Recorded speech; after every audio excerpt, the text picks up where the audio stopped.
Hi my friends, welcome to Collabshare channel. In this video we're going to test the connection between our Node.js microservice and Neo4j database. In fact, we want to create a connection between Neo4j database and Node.js microservice using Neo4j driver for JavaScript. And after that we want to create a simple node in our database, and finally we can see that node using Neo4j browser. So this is the overall process of this video. Before starting the main content of this video, I need to say that the videos in this documentary playlist are upon each other. In other words, most of the videos are dependent to each other. So for example, the current video that you are watching is dependent on video number S10, Dockerizing and Kubernetizing Node.js microservice, and also video S16, which is how to Dockerize Neo4j database. So keep in mind that before watching this video, you maybe need to watch those two videos too. First of all, we need to install Neo4j driver. So let's go to the project's directory, Collabshare, and to the Node.js graphs directory where our Node.js microservice is in there, and here we can install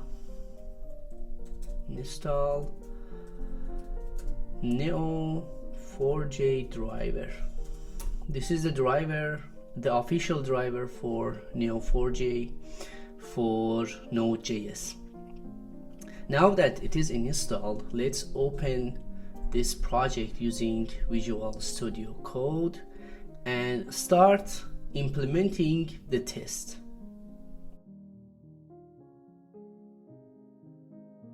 The first step is to define the Neo4j object using the Neo4j driver that we installed, and after that we need to use this code. I don't want to type it from the beginning. I just want to describe all of this code. This function needs to be async because we are using await in this method. So let's describe the code. First of all, we used Neo4j object, which is provided from Neo4j-driver.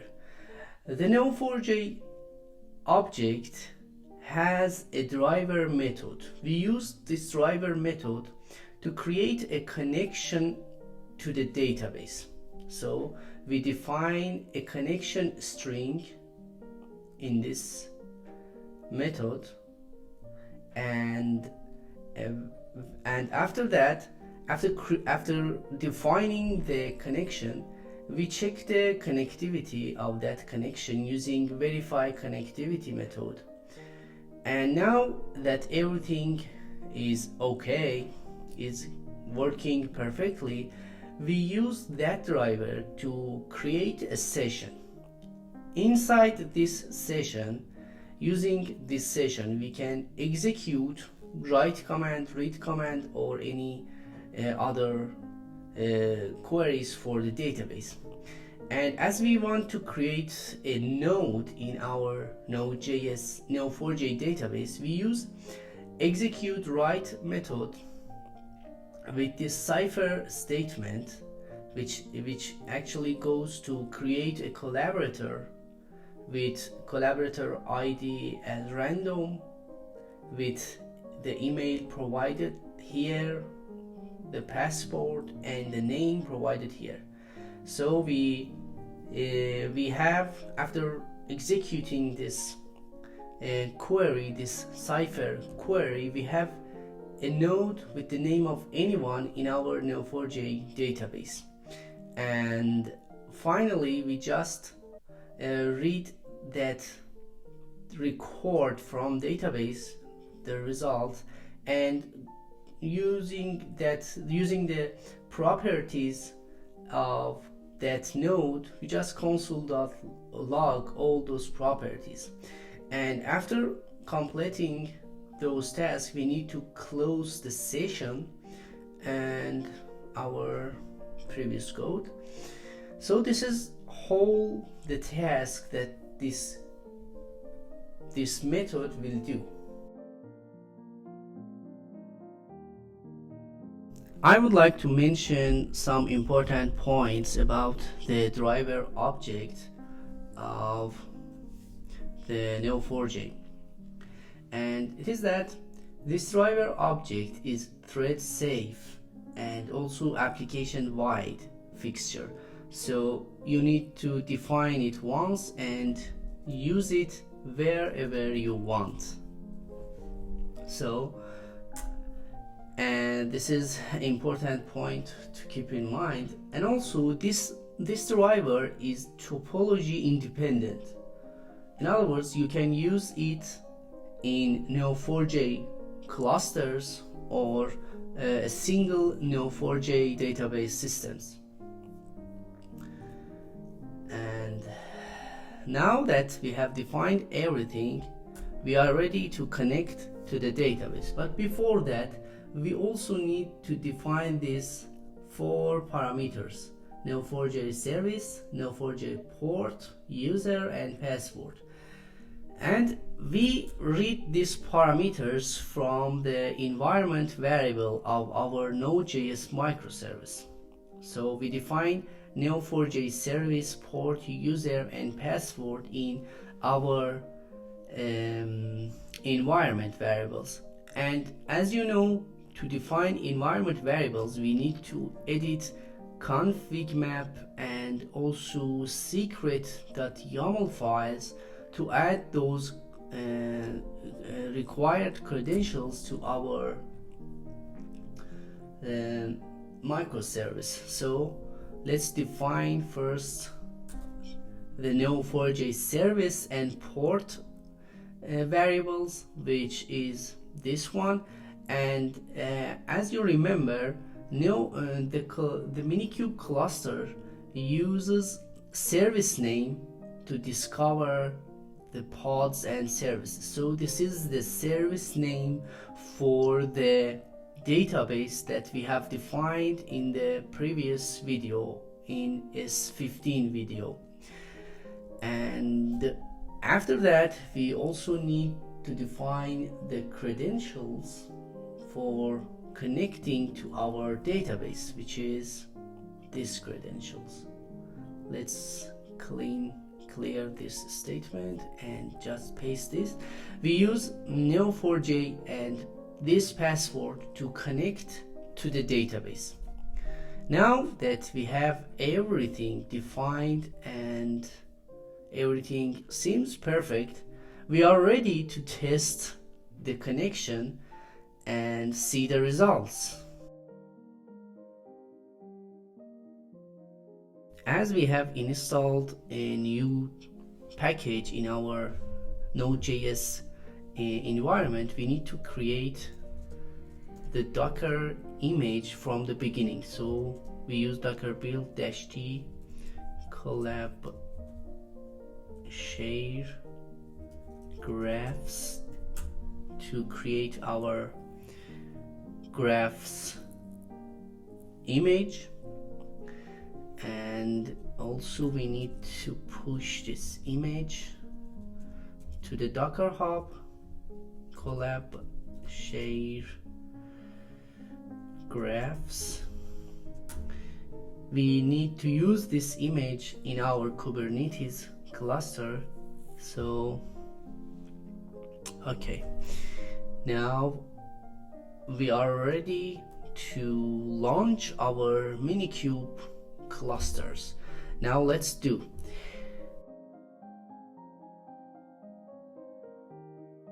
First, we need to start our database cluster. So let's go to the database directory, and using kubectl apply command, first apply pv and pvc.yaml files, and after that we are ready to use other YAMLs to apply.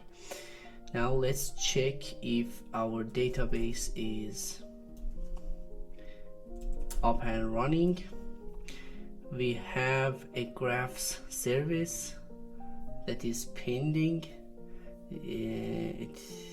No, the service is pending, okay, and our graph pod is running, so it is working perfectly. Now we can also initialize our Neo4j cluster. So let's apply kubectl and all those Kubernetes YAML files, and let's check it, get all. And as you can see, our graphs deployment pod is also running.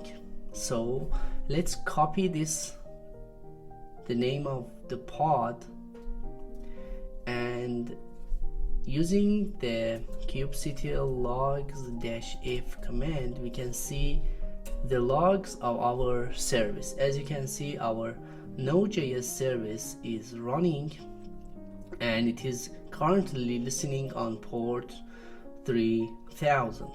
Now we are ready to check the connection between Node.js microservice and the graphs, or our Neo4j graph database. So let's first run the Minikube dashboard and see that our pods are working properly and everything is okay. Yeah, everything is green, so we know that everything is working properly. So let's also start Minikube tunnel, because we use the load balancer service, so we need to enable it.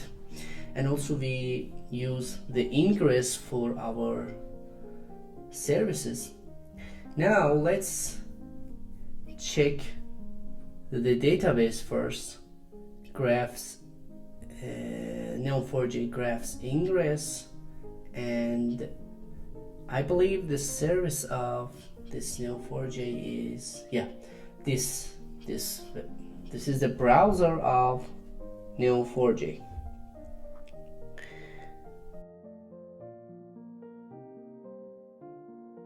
Now let's see if there is anything in the database. We use this query, this is the cipher query, to read everything in the database. As you can see, currently there is nothing.